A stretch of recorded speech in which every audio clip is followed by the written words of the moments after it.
In the past few days, some intense drama went down and may be remembered for decades to come. Two titans of Payday 2 have battled it out, those titans of course being Restoration Mod, an overhaul that turns Payday 2 into Payday 3 but if it had literally any thought put into it, and the Bleach Streets, the face of new-gen Payday 2 YouTubers.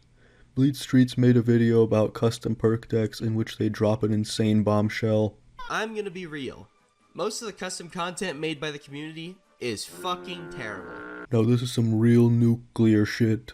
This is like if President Trump decided to send all of America's nuclear forces into Russia unprompted, and you can imagine that this twisted some people's nipples.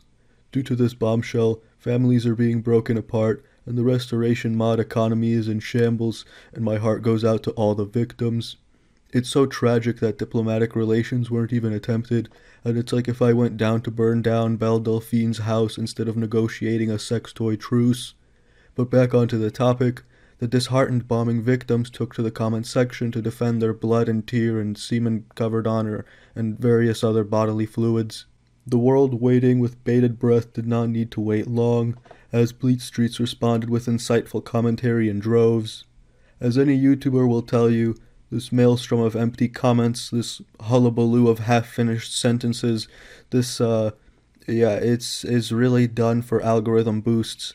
After demolishing the homes and families of the Restoration Mod faction, the Bleach Streets faction returned to their capitalistic pursuits at any cost, even commenting with their alt account mocking the poor victims, and then hearting the comment like a middle schooler writing a big A+ on their spelling test in red marker and hoping the teacher doesn't notice. Word of the bombing of the Restoration Mod community has reached the eyes and ears and penises and pussies of the Vegetable Garden, who has long since left the official union of Payday communities, but sometimes stands as the middleman between powerful nations. The fine members of the Vegetable Garden started to point out comments being deleted, and at this point, the representative of the Bleach Streets nation came out of the bushes like the Viet Cong, springing upon the fine nation of America, except that in this case America isn't fucking around in other countries for no good reason, and yeah. The president of Bleach Streets Incorporated, Dexter the Giant, confirmed to have completely blocked at least one person from commenting on their channel completely, after they left a comment pointing out that it's rude to call a project that many people spend a lot of time working on terrible. They also mentioned the entire situation to be a passing joke, but also in the comments they are vehemently defending their stance, leading to Schrodinger's asshole accusations. If you don't know what that means, I'm sure you've talked to someone before and they said something like, the new McDonald's milkshake is awful, and I'd rather guzzle cum through a silly straw than drink any more, and I think that everyone who likes it should be hung off the Eiffel Tower by their nipples. And if you were to look at them and say that you like the new milkshake, they would respond with, well, I'm just kidding, but naturally the question is if they really are or not. Dexter the Giant was then banned by the Shadow Monarch of the Vegetable Garden Nation, never to be seen or heard from again. So now the question is, who was wrong and who was right, and how will the devastating consequences of this situation be dealt with in the coming months? I myself have many a moon ago criticized the rebalance, that being Crackdown. I didn't really like it, but I at least mentioned that it was a good mod with effort put into it. My thoughts stand the same with Restoration Mod, as I've done a stream playing it back before many of you were even born. In fact, I've waded through deep waters and over unpaved roads many times before when it comes to overhauls, and I've never stuck with any as the vanilla game was more fun to me. As long as you can validate your claims, I don't think it really matters what you're saying. Like if I were to say that replacing mayonnaise with sloppy cum on a McDonald's burger sucks, if I had at least clarified that I tried the McDonald's cum burger once or twice or maybe even 3 times, and felt that the delicate flavors and aromas were not for me, but I could at least see why someone would jump for joy at the thought. Extraordinary claims need extraordinary evidence, and the only real critique that the Bleach Streets provided for calling a massive mod trash was that it makes the game too easy, and that's a very weak defense since the vanilla game itself is a joke difficulty-wise.